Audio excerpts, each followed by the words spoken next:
Hello and welcome to a brand new show we're calling the Tastemakers here on Foodinati UK. Here we're celebrating the best of the UK's independent food operations. And if you can think of anybody that you think we should be including in this, please hit us up in the comments.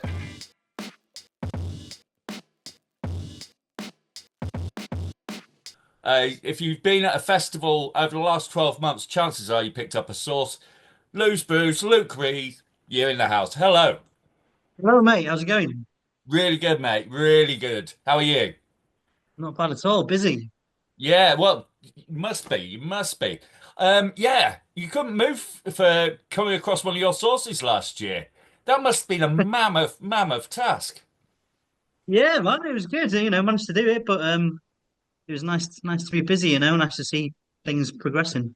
Yeah, absolutely. Because the first time I became aware of your stuff was through Damnation, um, way back ages ago, actually. I think you just brought out the Bosque sauce, I think it was. Okay, so that all been a good while ago. Yeah. Yeah. And yeah, there's a few things I wanted to talk to you on that. But was Damnation the first festival you worked with? No, Arctangent I think was the first one. Oh, And it was during lockdown though, so I don't think as many people, connected to as many people because, well, there was no festival on, so it was mainly an online thing. But that was the first one off the top of my head we did. Yeah. yeah, absolutely. So when you're coming up with a sauce for a festival, how do you engineer that? Because obviously you can't go like for a Reaper sauce because not like everyone's into something that strong. So Yeah, do you have to exactly. like Yeah. pitch it in the middle ground? Kind of, yeah. So we usually just with all the clubs really discuss what kind of thing we went for. So funnily enough, I thought for the Arc Tangent one, I thought Festival Dark Fruits. So that one, the first one we did was kind of like dark fruits flavor. Well, as in it was Nice. dark berries and stuff. And it wasn't too hot. But they're all different. I've done quite a few clubs now, as I'm sure you're aware. Yeah. But they're all different, and it's usually just discussing with the other party what to go for. Yeah. But as you say, you don't want to make something that's going to blow someone's face off, so we try and keep it middle ground. Absolutely, because I've noticed, well, I mean, the damnation sauce, I had it this morning in preparation for this, and I had it on my lunch as well. I really like it, and it's got a kick to it. It's a good It's amount got of a kick to it. habanero in there. Yeah, Gav won't let me forget about it. This batch was a lot hotter than the last one. As you know, like chilies, every batch of chilies are never going to Mm. be the same consistency of like heat level. So it just so happened the ones stick to the exact same recipe, but it's probably about double the heat like. Yeah, I'm all for it. I'm here for it. Definitely. So when you were approached, like, was it downloads a more like recent thing? Was that a little further down the line? Download approached you. It was 2 years ago, the first one, the first download one, yeah. So that was a bit later on after the other collabs had followed, like. So with download, I noticed it's a bit more like sort of jalapeno, a bit, Yeah, the last one was Serrano, jalapeno, all the green stuff really. yeah. So it's got a bit of a kick to it, but nothing crazy again. The first one we did for download was habanero. So it was a medium heat, nothing crazy again. We Mm. went around the festival just giving it, squirting on people's mouths. But again, everyone's got such a different tolerance. So some people are there crying, and then other people are just like, Well, one thing you've done with the sauces that I think's absolutely genius was, as you know, I've made a couple of sauces for bands and stuff, and glassware is a big issue with a lot of bands because they get their sauces, they think that's great, and then they go on tour, and it's like half the venues won't let them in with it, exactly, and yeah, yeah, yeah. so you become known, for doing the plastic bottles and stuff, and that's been the genius move really for bands especially. Yeah, 100%. Like, I wouldn't have been able to take it to the festivals, for instance, like that. Makes life easier for me, I'm not gonna lie, because Mm, no one wants smashed glass and it's inevitable, mm. not all the time, but it's inevitable gonna happen. But touring bands and stuff, it's not really logistical for them to take glass on tour and stuff. So yeah. Yeah, And it's a absolutely. bit different, I'm sure there's other UK brands that have got, plastic, and it's all recyclable plastic, by the way. Yeah. Um, but I thought it's something a bit different. Everyone's got the 150 mils like I used to use when I first started out, but thought I'd change it up a little bit. So, how many years are you in the game now making hot sauces? About 4 years now. 4 years. Come along. Couple of years full time, maybe. Well, probably 3 years full time coming up to now. Right. Right. And did you Yeah. have a background in food before that? So I used to run bars and restaurants, just as general manager. So I've made a bunch of cocktail menus and stuff over the years. So I just transferred it from that really. It's a Hmm. similar thing. If you compare flavors and you know what works together, that's kind of the head start there. So yeah, that's where it came from. Absolutely. I've often said that, like, for me anyway, being a producer as well as, like, I was a chef, it's like I see no real difference between the studio and the kitchen sometimes. Especially when you're making hot sauces and stuff like that, working out what works with what in the mix. You know what I mean? It's very similar to audio engineering, just taste engineering. Yeah. So, who were your what was the sauce maker or sauce or whatever that made you want to make your first sauce? What was the thing that sort of like got you inspired? Honestly, I didn't know a great deal until I started doing it. At all. I'd always bought stuff from the supermarkets and stuff, but Mm. outside of that, I didn't have a clue. And I've always enjoyed cooking at home. And as I said, I worked in bars and restaurants, so I had a bit of a background of that. But it just started from me making a chili jam for my old band Pine, and people liked it. No one died, and then it came from that really. I had no like.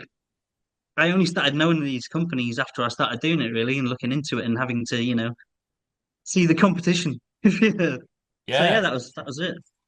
Yeah. So, where's your inspirations for flavors come from? Is it just is that like some mad scientist thing, or do you go in with a fully formed plan in your head before you even touch the kitchen? It works different ways. Sometimes it's as simple as thinking of a stupid pun and thinking of how to make things work around that. Other Mm. times it's knowing, flavors I like or thinking what people will like. Like the first hot sauce I made was the mango habanero Kirsty's Metal Hand one, and I just Oh, knew they'd that's go together. still a classic, mate. Cheers, man. Probably still the most popular. That's the first one I ever did. And they're classic flavors. They're going to work together. So sometimes it's as Absolutely. simple as that, and other times again, just going off a silly pun and making something work. Some of your flavor combinations are quite brave, I have to say. Um, for instance, this morning I checked out your now the honey banana sauce. Is that a new one or is that I made it a few years ago, and I've only brought it back fairly recently. Yeah. I loved it because it was like so many times you get like a banana flavor something and it doesn't taste like real bananas. It does taste like real bananas. There's proper, it's not like when you used to get those sweets, those banana sweets. Yeah. It didn't taste a banana at all. No, it's beautiful, and it's not like, even though it's a honey banana thing, it's not like overpoweringly sweet as well, which was No, really no, I nice. wanted, I wanted a good balance. I didn't want it to just be like pouring banana. I wanted to taste the banana. I wanted a combo without it being, too in your face because it is quite on paper at least, it's a strange sauce, and it is a strange sauce. But that's become one of my favorites, to be honest. I really like it. Yeah, I can see it on burgers and things, and I was Exactly. wondering Yeah. on paper what this should work with, and then when I tasted it, I was like, no, that's what that works with. Yeah. So Yeah, I kind of use it in place of like ketchups and stuff, and use it as like a chutney, even stuff like that.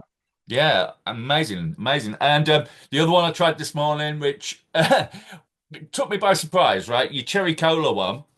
I saw cherry cola. Now I drink tons of cherry cola on the daily, and I thought, yeah, this is going to be like really sweet, tasty thing, and it was for a minute It's hot. before that big Reaper kick hit me. That was fabulous. Yeah, Now I'm all yeah, for it's that. a kick in the face, like.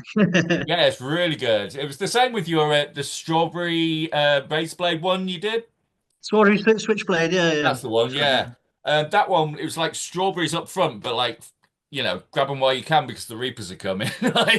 yeah. Reapers do have a tendency to do that, don't they? Yeah, absolutely, absolutely. So what I mean, I've got favorite peppers, right? Mine are like Fatali and Ghost. Do you have like a favorite pepper that you love to work with? Yeah, totally. Habanero. Well, it started off as habanero because the availability, really, they're a lot easier to Hmm. get than say Fatali and stuff, and they were. But it had probably a yellow Scotch bonnet now. That's probably because I love the Mm. fruitiness. It's not overbearing the heat because, like as much as I like heat, I can't handle it as much as I have to try them. So I like a bit of heat and the flavor as well. So yeah, habanero as a Scotch bonnet has to be, I guess.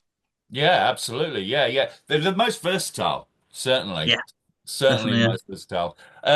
Yeah, so when you're like coming up with ideas, I mean, How many like mega hots have you got on the go at any one time? Is it majority mid range and then you've got a few? Yeah, I try and keep it medium, because it pleases more people and appeases me as well. I try not to have too many super hots because as much as people like them, they're not, the top sellers really. No. Unless you're doing like the anal vomit one, which is the club we did with thick sauce. Right, yeah, People I'll go get for the on to name for that. one. Whenever I do markets, which is rare these days because it's so hit and miss, you'd always get people coming up and trying the hottest first, and then they won't try the others because they've already blown their face off. So Hmm. I try and only have a few at once for the ones. Yeah, that anal vomit one. I've done both of those. Because I, Second one. I make it my business at the chili shop to know what everything tastes like. Because if Yeah. I'm going to sell it, I want to know what it tastes like. And those two was with great trepidation because I read the Mm. ingredients first. Shouldn't have done that. Should have just gone in. But that is Yeah. that Well, is scarily hot. yeah, the second one is pretty bonkers. We'll have to wait for Anal Vomit 3 now. Oh my gosh. We'll Right. have to pull something special out the bag for that one. Yeah, absolutely. So I also noticed like that so you've done your festival sources. I noticed you pulled up in not just heavy metal festivals as well. There's been a couple of other ones. Didn't you do a wireless one or Yeah, we did wireless and I just keep saying we like there's other people. I don't know. as a company? um yeah, as a company is what I mean. Did wireless and Boomtown this year. Oh, Which is pretty Boomtown, crazy. yes. What did you do for Boomtown? I'm interested to know about that one. It was a yellow sauce. So with that one, it was some tropical flavors. We had pineapple in there. I think maybe a bit of passion fruit, and then yellow Scotch bonnet and Aggi Amarillo and Fatali, I Nice. believe. Off the top of my Nice. head, I'm pretty sure that was it. The campaign starts here for me. I want more people to make more Fatali sauces because they're always delicious, but I gather they're harder to get hold of, so that's why you don't see. Yeah, definitely. Yeah. Yeah, yeah.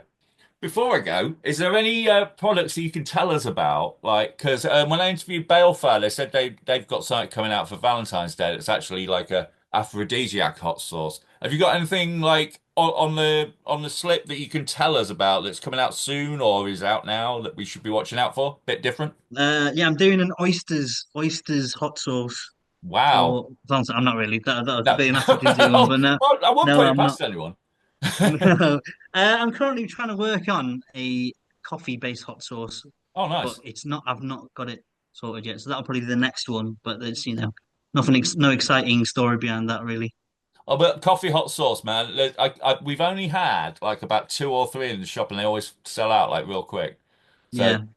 it's a good Well, the call. idea behind it, I wanted to do it for ages, like a twin based on Twin Peaks, and now obviously David Lynch has popped it, Oh yeah, so it's a coincidence, but it feels like I have to do it now.